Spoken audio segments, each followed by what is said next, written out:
कधीकाळी आपल्या आल्हाददायी हवामानासाठी आणि निसर्गरम्य वातावरणासाठी ओळखलं जाणारं आपलं पुणे शहर आता एका वेगळ्याच संकटात सापडलंय। आपण ज्या पुण्याच्या हवेचं गुणगान गात होतो, आता तीच हवा प्रदूषणाच्या विळख्यात अडकली आहे। आता ही गोष्ट मी हवेत बोलत नाहीये, तर यावर केंद्रीय पृथ्वी विज्ञान मंत्रालयाच्या सफर आणि मॅपन नावाच्या प्रकल्पांच्या ताज्या अहवालानुसारच हे एक खूपच धक्कादायक आणि चिंताजनक वास्तव समोर आलंय। जागतिक पर्यावरण दिनाच्या निमित्ताने आलेला हा अहवाल पुणेकरांच्या डोळ्यात अंजन घालणारा आहे। तर गोष्ट अशी आहे की जेव्हा दिल्ली, मुंबई आणि अहमदाबाद सारख्या मोठी शहरं आपल्या हवेची गुणवत्ता सुधारण्यासाठी प्रयत्न करतात आणि तिथे प्रदूषण कमी होत आहे, नेमकी त्याच वेळी आता आपल्या पुण्याची हवा मात्र दिवसेंदिवस खराब होत चालली आहे। आता जर ही आकडेवारी बघितली तर खरंच भीती वाटते। पूर्वी पुण्यात वर्षातून साधारण 56 दिवस हवेचा दर्जा मध्यम असायचा, तो आकडा आता थेट 120 दिवसांवर गेलाय। आरोग्याला अपायकारक असणाऱ्या वाईट हवेचे दिवस आधी वर्षात फक्त 12 असायचे, आता ते वाढून 28 झाले। आता एवढंच नाही तर जी अतिशय वाईट श्रेणीची हवा आहे तिच्या दिवसांमध्ये सुद्धा सतत वाढ होते। पुण्याच्या हवेत जे अतिसूक्ष्म कण असतात, ज्याला आपण PM 2.5 असं म्हणतो, तर ही हवा आता आरोग्याची एक धोकादायक घंटा देते।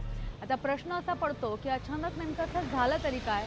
तर यामागे आहे वाढती लोकसंख्या आणि शहरात वेगाने होणारे बांधकाम आणि त्यापासूनच उडणारी ही धूळ। पण यासोबतच आणखी एक मोठं कारण म्हणजे शहरात उघड्यावर जाळला जाणारा कचरा।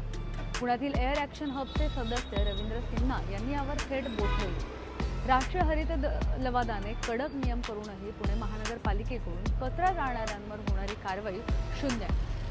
अनेक हॉटेल्स आणि व्यावसायिक रात्रीच्या वेळी उघड्यावर कचरा फेकतात आणि तो गुपचूप पेटवून दिला जातो। पुणे महानगरपालिका कागदावर जरी 99% कचरा वर्गीकरण होत असल्याचा दावा करत असली तरी जमिनीवरचं वास्तव हे पूर्णपणे वेगळं आहे आणि प्रशासनाची तक्रार निवारण यंत्रणा सध्या सुस्ती पडली आहे। या सगळ्याचा थेट फटका आता आपल्या शरीराला बसतोय। हे हवेतील अतिसूक्ष्म कण एवढे लहान असतात की ते श्वासावाटे थेट आपल्या फुफ्फुसात आणि तिथून थेट आपल्या रक्तात मिसळतात। यामुळे पुण्यात श्वसनाचे विकार आणि फुफ्फुसांचे आजार हे जास्तीत जास्त वाढलेले पाहायला मिळतात।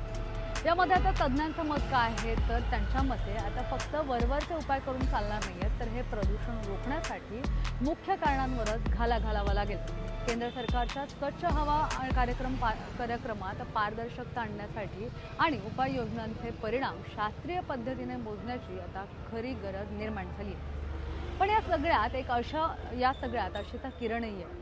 पुण्याची ही ढासळलेली हवा सुधारण्यासाठी एक अत्याधुनिक सिस्टीम आणली जाते।